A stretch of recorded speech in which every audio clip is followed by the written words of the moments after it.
Warning: the following context may include scary sequences of light horror and many thrills. Some gruesome descriptions involving children may be present in some chapters. Some material may be unsettling to certain audiences. But don't worry, everything will be okay. Probably.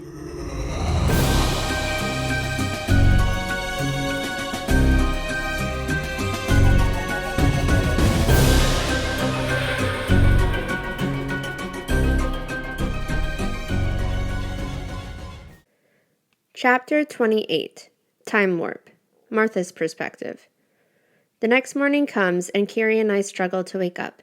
My body is so stiff and weak, and my eyes wish they could never have to open again. I don't ever want to leave this bed, Kiri says, stretching, then curling up into a ball under his covers again. I know, me too, I sigh, forcing my eyes awake. Despite our plea to stay in bed, we pack our things and step outside. The fairies are awake and busy. It's funny how at their size, the tree feels like a big city. Good morning, a yellow fairy says, flying down to our branch. I was asked to bring you two to our queen. Would you please hop on? She gestures to a giant leaf that is floating in the air, with sparkles dazzling around it. Is that fairy dust? I ask her. Yes, our version of it at least, she answers. Hurry along now. We do as we're told and fly to the palace, where we meet the queen to discuss collecting the item we need. After explaining our situation, she grants us a small bottle of fairy dust, which she says will grow when we grow. We're escorted back out to the circle of bushes where the coins were left. Thank you for everything, I tell the queen fairy. I don't know what we would have done without you all. She smiles and bows, which catches me off guard, but maybe here it means something else. With a snap of her fingers, we grow back to our original sizes. My stomach feels a little queasy and my head spins for a moment. Ooh, I feel weird, Kiri laughs, leaning down to pick up the box of coins. I take the bottle of fairy dust that did in fact grow with us and place it gently in the backpack. All right, buddy, Kiri smiles at me. Just a few more stops. Let's do it. I try to be enthusiastic, but end up yawning. The path to the next stop takes nearly half the day, and boy do my legs feel it. The sun has become incredibly hotter, as if the weather has gone off track for the season we're in. The sky is more green than it is blue, and not like dark green before a storm, but bright, like a lime.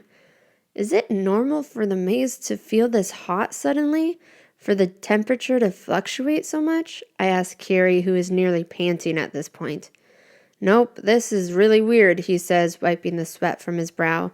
It's never hot here. Oh my gosh, get low. Kiri grabs my arm and pulls me to the ground. What is it? I whisper, wondering what the heck is going on. With a shaky hand, Kiri points to my right, off into the corn. Walking through the stalks are 8 black hairy legs bent like oddly shaped branches. Is that a spider? I ask, hoping the answer is no. So far, everything in the maze has stayed in its place. Kiri nods slowly.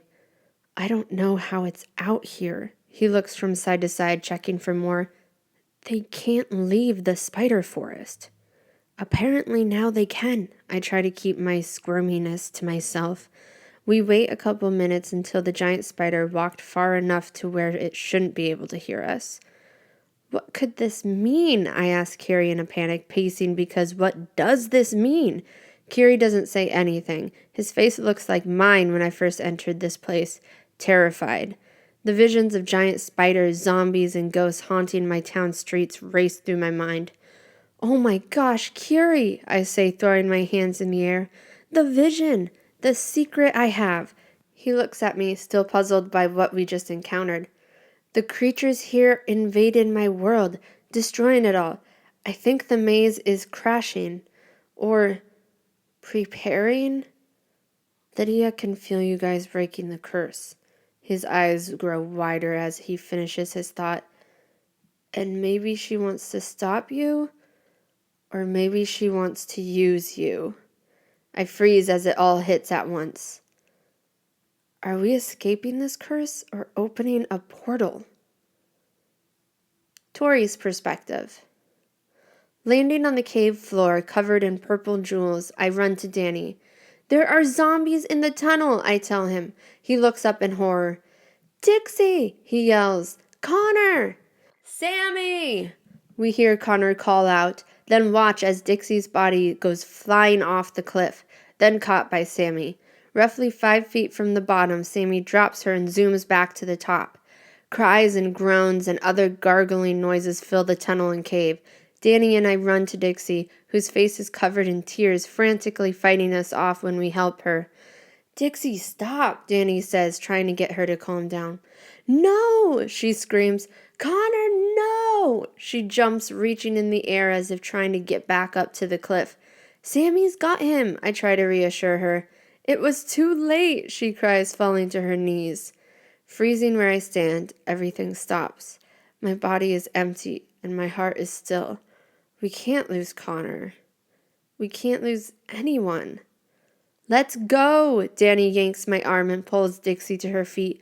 Zombies have begun jumping off the cliff, although some splatter or die immediately. Some crawl back to their feet and begin running towards us. "No!" Dixie yells, still fighting. "I'm sorry, but we have to go." Danny grips both of our arms tightly and runs for the tunnel that supposedly leads out. From this point on, everything is a blur.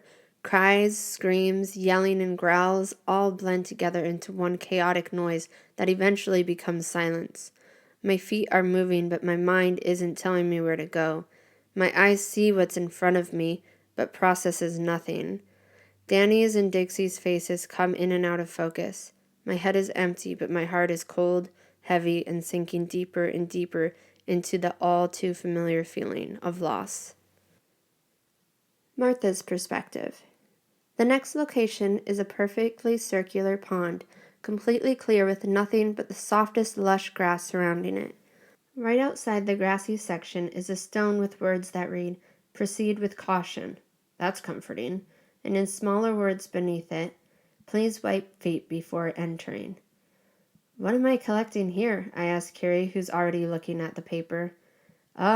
Something from the past." His face scrunches together in confusion. "What does that mean?" "Do I really have to have more visions?"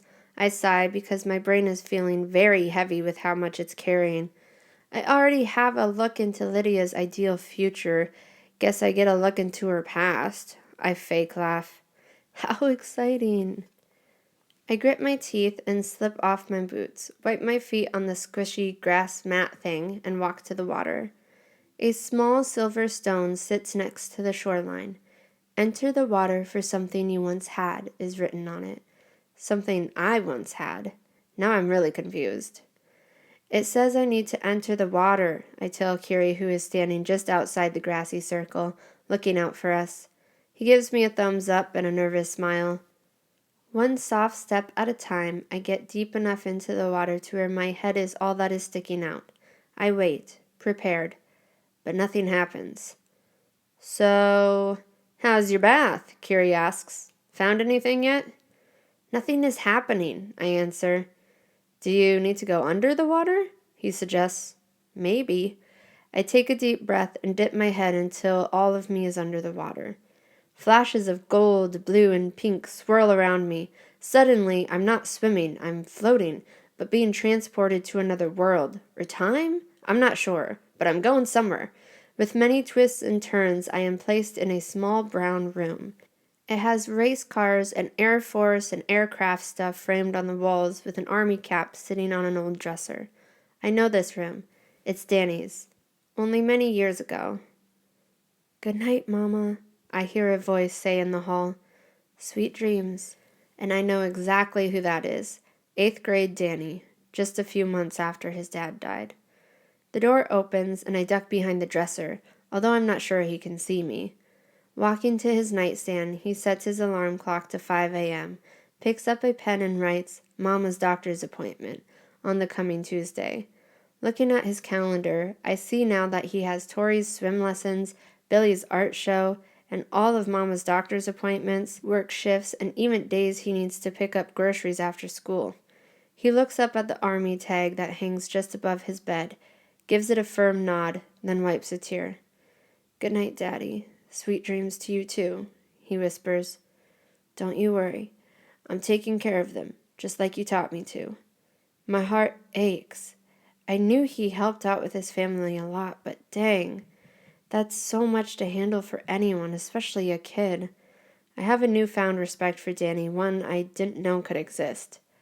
Although it feels completely wrong, I steal the hat from his dresser and see if that gets me back to the pond.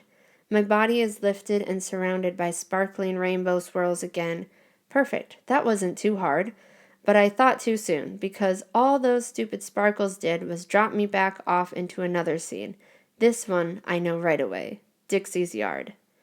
She's only 6, wearing a floofy yellow dress and braided pigtails. She's sitting in her grandfather's lap as he teaches her to strum the guitar. Pure joy covers both of their faces. She laughs while he sings, the golden sunlight shining on their backs as the sun goes down. Dixie, dear, time to eat, Grandmother's voice calls from the kitchen window. It's a beautiful scene. One might wonder why I was brought here after Danny's heartbreaking scene, but I know why. It's her favorite memory, one not stained by the loss of her parents. She loves that tree and that guitar and obviously her grandfather. The two walk to the house and I run to the place they were sitting, seeing if anything was left behind. Sitting in the grass is a wooden pick, one her father gave her for her birthday. She still keeps it taped in her mirror to this day. I pick it up and place it in my pocket. Okay, sparkling things, who's next? More swirls and more sparkles, floating and feeling my stomach turn, I'm shifted into Tori's classroom. I used to sit in the exact spot she's sitting in. Her hair is pulled back into a tight bun, and her face is in a quiz. I think I've gotten the hang of this thing. They can't see me, but I can still pick up items. I just have to wait to have the scene play out so I know what to grab. What might be important? Why is Tori's classroom important? She's sitting in between 2 other girls, Maggie Butler and Kiki Swartz.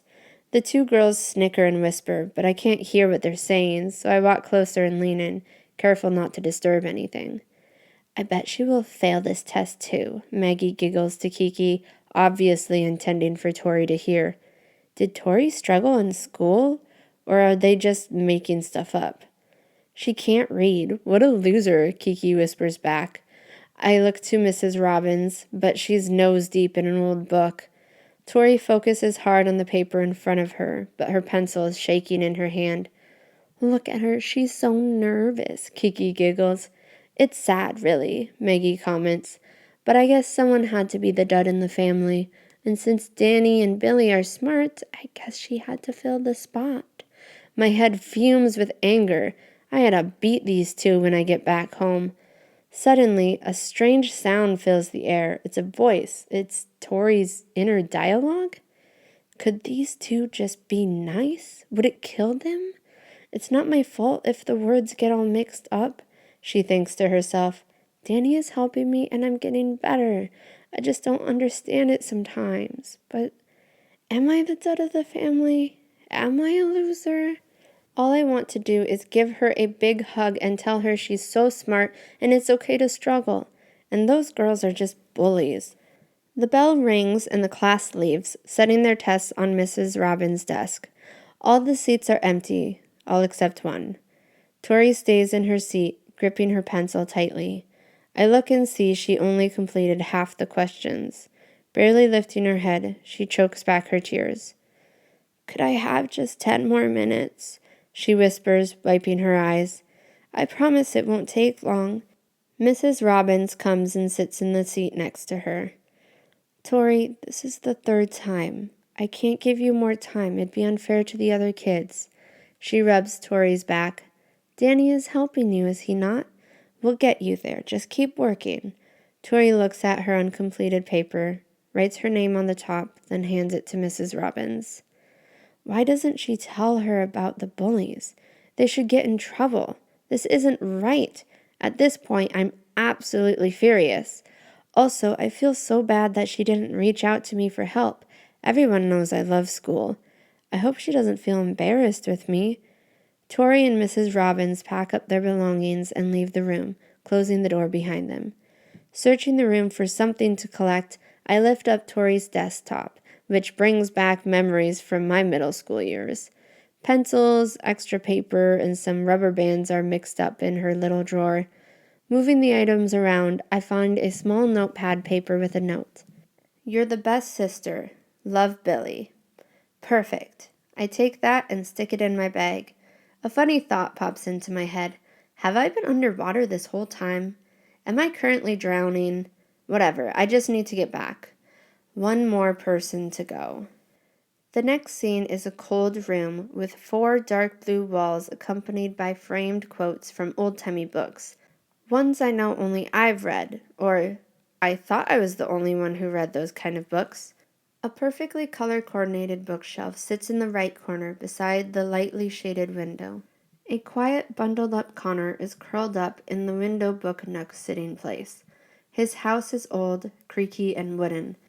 This place is freezing. White fluffs float down to the ground out of the window. Connor writes in a journal, 2 school books next to him. Wait, are those college biology books? Is Connor a secret genius? His head lifts as 3 figures walk down the sidewalk. Bundled up head to toe are Dixie, Danny, and me. Gosh, that's trippy. We're laughing and talking on our way home from school. I don't remember this day. It's probably just one of the many days of school. His gaze lingers on us, sadness in his eyes. He sighs, then checks his phone, but there's nothing but the time. His head drops, and he continues taking notes and studying. The longer I observe this room, the more I realize that Connor's family doesn't have much money. The house's heat isn't running in the middle of winter. He's using old notebooks, and even the window shades are pinned up with nails. His mattress is propped off the ground with bins holding clothes, and his blanket is an old knit quilt. I had no idea this was his living situation. Pinned to his wall, next to the bedside, is a notepad that reads, "Study hard so you can live easy." And for once, I finally understand Connor. As wrong as it feels, once again, I snag the note from his wall and wait for the sparkles. Prepared to burst through the water and tell Curie of all the crazy things I've seen, I float into the air once more. My stomach is turning more and I'm feeling a sense of seasickness. Pink and golden sparkles spin and fling me around until I'm finally in my kitchen? Seriously? I have to visit myself? There I am, and by the looks of my purple rather than orange hair, I'm 14 years old, doing the dishes. My stomach drops as I know exactly what moment this is. Chapter 29. The Ghost Trail. Danny's Perspective. Tune in tomorrow.